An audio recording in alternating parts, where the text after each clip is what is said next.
Bonjour, vous allez bien? Tenez, celui-là c'est pour vous. Moi je fais des petits reportages vidéo un petit peu pour savoir ce qu'ils pensent les gens. Parce qu'un jour ou l'autre, vous et moi on va mourir. Ouais, ça je sais. Ouais. Eh ben et après alors, qu'est-ce qui va se passer à votre avis? La planète, là-haut. Non mais vous n'avez pas une croyance, vous n'avez pas un espoir vous avez... Ouais, chrétien, mais après sans plus. Alors... J'ai honte de ma religion. Hein. Ah pourquoi vous avez honte? Oh, vous rigolez ou quoi? Dites-moi. Catholique, c'est tous des pédophiles. Ah mais vous l'êtes pas? Non, je le suis, mais, mais mon père, ça fait 30 ans qu'il est mort, je ne remettrai plus jamais les pieds dans une église. Enfin, une église catholique, vous parlez. Ouais, alors voilà, je suis chrétien, j'ai fait communion solennelle. Voilà. Ouais, moi aussi j'ai fait la communion, j'ai fait ces choses. Honte au curé.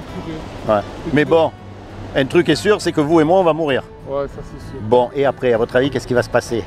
Parce que eux, c'est eux, mais nous, vous par exemple, une fois que vous êtes mort, vous allez aller où? Ah, c'est ça la question à se poser. Ah, vous voyez? Je vais vous dire une chose, vous croyez en Dieu quand même? Ouais, comme tout le monde. Bon, vous voyez que puisqu'il y a une création... Si une croix, je ne la porte pas. Hein. Non, mais ça c'est une autre histoire. Que Dieu existe, c'est la logique puisqu'il y a une création, on est d'accord. Maintenant, il y a des lois qui existent. Vous connaissez la loi de l'aérodynamique, la loi de la pesanteur. Si vous prenez une tomate ici, elle ne peut pas pousser au pôle Nord toute seule, tout est réglé comme une horloge parce qu'il y a des lois. Et il y a aussi une loi morale qui s'appelle les 10 commandements. Vous connaissez les 10 commandements? Ouais, j'ai entendu un peu parler. Alors je vais vous dire, quand on est mort, on va être confronté à cette loi-là. D'accord? Alors on va voir comment vous allez faire quand vous allez mourir. Et attention, je ne vous juge pas parce que moi j'ai lamentablement échoué au test. Hein. Je vous préviens. Hein. Donc la loi, elle dit tu ne mentiras pas. Est-ce que vous avez déjà menti? Oh oui, tous. Comment est-ce qu'on appelle quelqu'un qui a menti? C'est la 8 ouais. Non, c'est la 7. La 7, elle est bien? Ouais. Quand même. Par rapport à la 8, c'est pareil. Ouais, après c'est une question de commerce. Ils disent au niveau elle est plus accessible au niveau de la batterie, la 8. Voilà, c'est tout. C'est pareil, ils font ça, c'est commercial. Alors comment on appelle quelqu'un qui a menti? C'est simple, hein? Ça commence par un M. Menteur. Un menteur, ouais. Comme moi, attention, je ne vous juge pas encore une fois. Est-ce que vous avez déjà pris quelque chose qui n'est pas à vous? Peu importe la valeur, hein? Ouais. Comme tout le monde. Est-ce que vous avez déjà regardé une femme dans la rue pour la convoiter? Eh oui, hein, Jésus a dit, quiconque regarde une femme pour la convoiter a déjà commis un adultère avec elle dans son cœur. Ah ouais. Alors je vais vous dire, quand on meurt, on va être confronté à cette loi-là.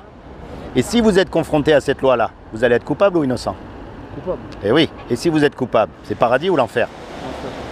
Et ça vous chatouille pas un peu de... on a beau dire ce qu'on veut, mais on préfère parler d'autre chose.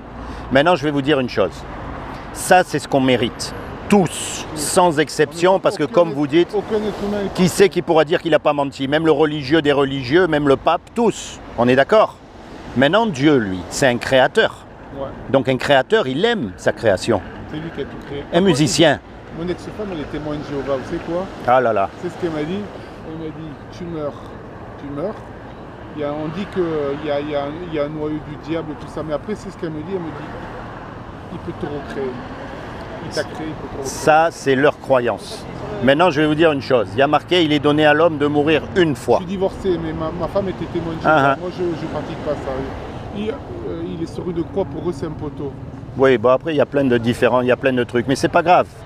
Je vais vous dire une chose. Après, je vous explique un truc. J'ai des amis. J'avais une copine qui était israélite. Elle m'a dit chez nous, parce que j'ai un collègue qui était juif, mais qui a perdu la vie, mais je travaille que lui, il a été incinéré. Mais elle m'a dit, chez nous, on ne brûle pas les morts. Mon grand-père, il avait voulu se faire incinérer, mais chez les juifs, on ne brûle pas les morts, tu brûles l'âme. Après, chacun, il fait comme il veut. Hein? Mais j'avais mon collègue Patrice David, il a rencontré sa femme en Thaïlande, il a eu un enfant, il s'est marié, il a acheté un appartement, cancer du poumon, il n'a jamais fumé, il est mort. Sa femme, elle a fait incinérer, elle a porté les cendres en Thaïlande, il était juif. Mais après, chacun il fait comme il veut. Hein. Mais le corps, de toute façon, il va être mangé par les vers. Ouais, ça c'est sûr. Mais c'est l'âme qui compte, parce que l'âme, elle est immortelle.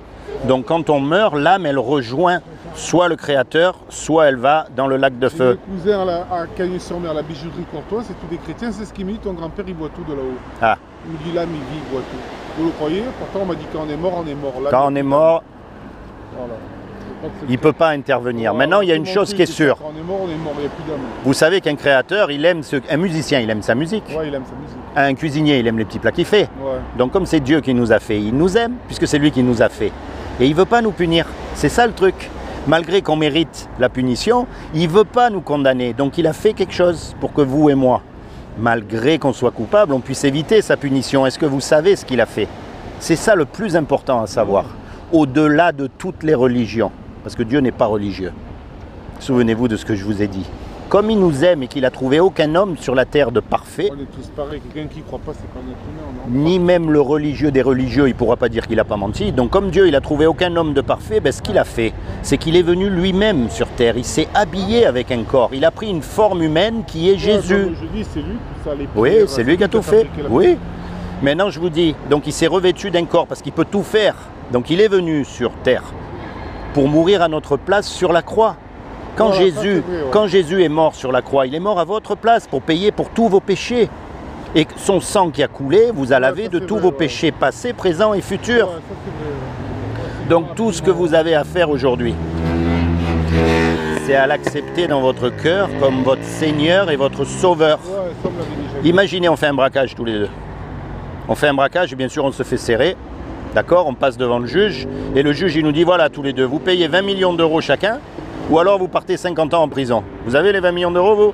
Non. Moi non plus, on est condamné. Et puis il y a un gars qui arrive qu'on ne connaît même pas et il met les sous sur la table pour qu'on soit libre. Comment vous allez être par rapport à cet homme? Reconnaissant. Pas vrai ce que je dis? Et s'il vous demande un service, vous allez le faire? Eh bien c'est ce que Jésus il a fait pour nous. Ouais, il s'est saigné. Ouais. Il est mort à notre place. Il a pris tout notre péché sur lui pour que nous, on soit libres. Et vous le êtes jour... catholique comme moi? Non, je suis chrétien. Ah, chrétien. Et donc... Ouais, c'est pareil, catholique, chrétien. Pas trop. Et le jour du jugement dernier, quand on passera devant le tribunal de Dieu, mais là, on sera seul. Hein. Là, et puis, il n'y aura pas d'étiquette. Il n'y aura pas écrit catholique, musulman, juif. Le christianisme catholique, non, c'est différent? Oui, c'est différent. Ah, d'accord. C'est différent, mais pour ça, il faut lire la Bible. Aujourd'hui, il y a un collègue qui m'a dit un chrétien, il n'a pas peur de mourir. Ben, pourquoi faire puisqu'on ne meurt pas? Nous, on ne meurt pas. Notre corps, il va mourir. Mais ça, on vieillit, on s'en fiche. Mais notre âme, moi, je sais où je vais. Alors, c'est pas que j'ai pas peur dans le sens, si vous venez là avec un couteau, que vous me le mettez sous la gorge, c'est sûr que je vais trembler. Hein. Vous voyez ce que je veux dire? Les Arabes, ils disent qu'ils n'ont pas peur de mourir. Ça, c'est ce qu'ils disent. Ils disaient que, parce que j'ai travaillé avec eux, ils disent Allah est puissant. Et nous, on n'a pas peur de mourir, on a 7 vies. C'est ce qu'ils racontent. Ouais, c'est ce qu'ils racontent. Ben, laissez-les raconter. Moi, j'ai plein d'amis, j'ai des amis israéliens, tout ça, ils me disent, Dieu, il est grand. Toutes les religions. Tout le monde a peur de mourir. Celui qui vous dit il n'a pas peur, c'est un menteur. C'est naturel en fait. C'est Dieu, il nous a mis. Sinon, on mourrait tous les jours. Et le réflexe de la vie, on ne veut pas mourir. Même quand on a un accident, qu'on est sur le point de mourir, on a toujours l'instinct de survie. Voyez? Donc on ne veut pas mourir parce qu'il y a cette incertitude. Mais une fois que vous avez compris pourquoi Jésus est venu et que vous l'acceptez comme votre sauveur, c'est-à-dire le jour du jugement dernier, un jugement, il faut un avocat. Ouais. Ben, c'est lui votre avocat. Et là, vous êtes tranquille. Vous savez que même si votre corps il meurt, votre âme, elle va rejoindre Dieu dans ce qu'on appelle le paradis. Par contre, je vais vous poser une question. L'autre fois, il y a un collègue, il m'a dit les Israéliens, ils disent qu'ils n'aiment pas les chrétiens. Parce qu'ils n'aiment pas la croix. Pourquoi?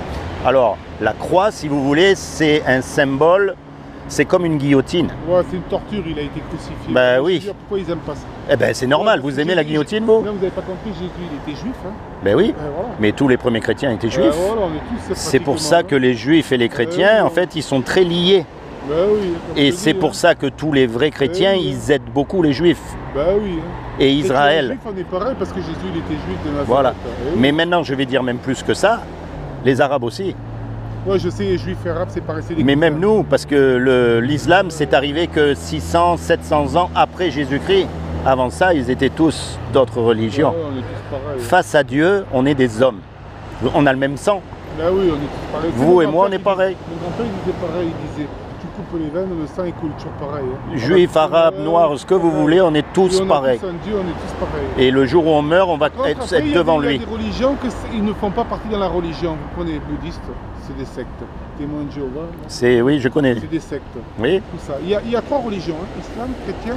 Mais en fait, ce qu'il faut comprendre, il y en a 3. Hein, c'est que ça, Dieu, hein, c'est que juif, chrétien et islam. Ben ça, il y en a des religions, il y en a encore, mais ce qu'il faut comprendre, les principales. Voilà. Mais ce qu'il faut comprendre, c'est que Dieu n'est pas dans une religion. Et je vais vous le prouver. Ce que Dieu cherche, c'est une relation personnelle avec vous. Vous savez pourquoi? Vous êtes unique. Vous savez qu'il n'y en a pas deux comme vous. Ouais, Et ça, depuis que les hommes existent. Alors imaginez, il y a eu des milliards d'hommes, il n'y en a jamais eu deux comme nous. Même les jumeaux, ils ne sont pas pareils. On est bien d'accord? Et ça montre que Dieu ne nous a pas fait des robots. Ouais. La religion, c'est quoi? C'est tout le monde qui fait la même chose au même moment, les prières à la même moment, qui pense pareil. Et si vous ne pensez pas comme eux, ils vous jettent, ils vous traitent d'apostasie, ils vous tuent. On est d'accord? Qu'est-ce que c'est qu'il y a? Les Voilà. guerres viennent des religions. Toutes les guerres viennent des religions, machin. Alors ce que Dieu veut, lui, comme vous êtes unique, La paix. c'est une relation unique avec vous. Ouais, la paix. Vous voyez, parce que vous avez subi des injustices que moi j'ai pas subi. Ouais. Vous avez eu des joies aussi que j'ai pas subi et vice versa. On a chacun une vie. On a eu tous eu des peines, on a eu des joies. Voilà. Et bien ce que Dieu veut, lui, c'est entrer dans votre cœur et partager votre vie avec vous. Il veut vous aider, il veut vous secourir, il veut vous protéger, il veut vous guider et plus que tout, il veut vous sauver du jour du jugement. J'ai un collègue qui me disait quand il me dit le bon Dieu il va te punir, le bon Dieu ne punit pas. C'est pas qu'il punit pas, c'est qu'on On est. dit toujours ça, c'est les chrétiens. Le bon Dieu, tu vois, il va te punir. Mais- Le bon Dieu punit pas. C'est pas qu'il punit pas, c'est qu'on est déjà puni. Ouais, on est déjà puni. Parce que regardez où on vit. Ouais.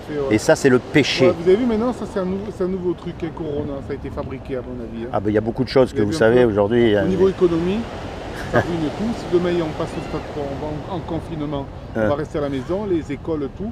Ils vont prendre sur l'économie des Français, ils vont encore prendre un maximum. Ils ont trouvé un truc vraiment pour prendre l'argent des Français. Ça, c'est Vous malheureusement. restez à la maison, comment vous faites? Vous croyez que la sécurité sociale, elle va payer tous ces gens? Ça, malheureusement. Ils hein. ont trouvé vraiment un bon truc pour enfouir de l'argent. Ils vont prendre tout l'argent des Français qui sont Mais dites-vous qui bien une stagnent à chose. la maison. Dites-vous bien une chose, c'est qu'eux aussi, un jour, ils vont mourir. Et eux aussi, un jour, ils seront seuls devant Dieu. Il faudra qu'ils rendent des Ouais, comptes. je sais bien, parce que le gouvernement, c'est tout des bandits. Donc pensez à vous. C'est vous qui êtes important. Rapprochez-vous de Jésus. Parlez-lui. Dites-lui tout ce que vous avez dans votre cœur. Ma grand-mère, elle était chrétienne. Vous savez ce qu'elle faisait? Elle allait à l'église, elle brûlait un cierge. Mon ex-femme qui était témoin de Jéhovah, elle m'a dit ça n'existe pas, ça brûler un cierge. Mais ce qui compte, c'est Ouais. quand vous êtes 8 tout ans, seul. Je reste avec elle 8 ans, malheur. Ils allaient à la salle, tout ça, malheur, ils n'aiment pas les. C'est toi, à Cagnes, il y a l'église, et à un moment donné, il y avait une photo de Renoir à côté. Une photo nue de Renoir. Elle me dit, Rosaria, parce que mon ex-femme, c'est une Calabrese, c'est des Italiens, témoins de Jéhovah. Mais nous, on était des chrétiens. Elle me dirait, ah, quelle honte. Elle me dit, vous, les chrétiens, elle me fait comme ça, regardez, ils ont mis une photo nue, elle me fait honte à vous, les chrétiens. Ça n'a rien à voir, parce qu'il y avait la photo devant l'église. Pourtant, les témoins de Jéhovah, ils disent qu'ils sont chrétiens quand vous leur parlez. Mais ils sont il y a pleins un peu- de... Il y a quand même un peu des trucs Non, il y a... Vous savez, je vais vous dire une chose. Ouais. Dieu, il n'est pas dans un petit peu oui, un petit peu non. Et pour ça, comment est-ce qu'on fait pour savoir? C'est grâce à la Bible. Vous avez une Bible? Oui, la Bible. Ouais, Vous avez une Bible à la maison? Oui, mon ex-femme, elle en a. Je l'ai à la maison. Ouais, Oui, mais vous n'avez pas la Bible des témoins de Jéhovah, vous avez une autre. Ouais, normalement, ils disent que c'est la même Bible. C'est pas la même Bible. Ah bon? Non, c'est pas la même Déjà, Bible. nous, c'est la croix, eux, ils disent qu'il a été mis sur un poteau. Non. Ça fait différent. En plus, ils se contredisent parce qu'au début, ils disaient aussi qu'il était mis sur une croix. Mais ça, c'est pas grave. Souvenez-vous, le plus important, c'est vous. Voyez, le jour du jugement, c'est vous qui serez devant Dieu. Donc à partir de maintenant, commencez à avoir une relation personnelle avec Jésus. Quand vous êtes tout seul, vous l'invitez dans votre cœur. Vous lui dites, moi, Seigneur, ce que tu as fait sur la croix, je l'accepte pour moi. Tu as payé pour moi, tu es mort pour moi, et à partir de maintenant, je te consacre ma vie. Et ce n'est pas la peine de devenir moine. Ce que ça veut dire, c'est que vous avez une relation avec lui. Vous commencez à vous plonger dans la Bible. Vous commencez à lire dans le livre de Jean pour apprendre à connaître Jésus. Et puis à partir de là, vous vous laissez guider. Et ce que vous lisez dans la Bible, ce que vous comprenez, vous le mettez en pratique dans votre vie. Ce que vous ne comprenez pas, vous ne l'avez pas compris. J'ai fait 8 ans avec elle, vous savez quoi, c'est ce qu'elle me disait. Elle me disait, ils sont contre Halloween, ils sont contre Noël. Parce qu'ils disent que c'est tout, Ils sont contre tout. Ils sont contre de toute façon. Oh malheur, et l'opération, malheur. Je vais vous offrir une Bible. Le sang, malheur. Comme ça, vous pourrez comparer. Vous avez les deux. D'accord? Ça, c'est une Bible.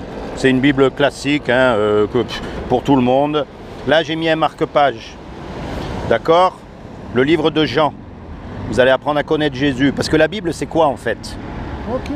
La Bible, c'est avant tout un livre d'histoire. Vous pouvez tout retrouver l'histoire de l'humanité là-dedans. Pas de toute l'humanité, mais d'une certaine humanité. Et en particulier d'un petit pays qui s'appelle Israël. Ouais. Combien de fois j'allais avec elle à la salle, elle me disait, il y a Halloween, tout ça, malheur. Elle me dit, il ne faut pas y aller pour Valentin, parce que j'ai un petit fils à 9 ans. Elle me disait, faut pas Rosaria lui disait, il ne faut pas te déguiser parce que ça Ça porte à la Shkumun. Ouais, voilà. Remarquez, Halloween, c'est pas terrible. Hein. Ouais, bon, sais, il y a mieux à faire quand même. Hein. Après Noël, c'est tout à faire d'argent. Ah, ça oui, c'est une fête commerciale. Il ne faut pas les faire chez eux. Ça c'est pas vrai. On fait un anniversaire, on fait quelque chose. Ça fait plaisir. Voilà, pour un enfant. C'est pas une question de même pour un grand, ça fait plaisir. Le sang.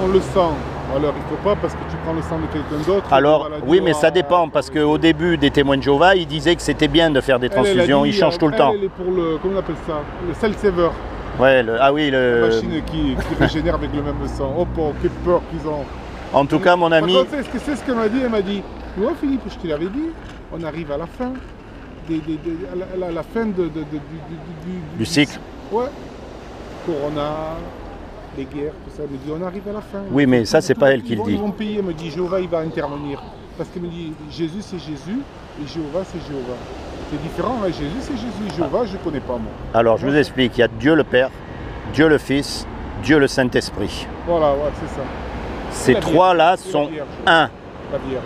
La Vierge, c'est une jeune fille, parce qu'à l'époque, toutes les jeunes filles étaient vierges avant de se marier. Voilà. C'est une jeune fille qui a donné naissance à Jésus, mais aujourd'hui, elle est morte.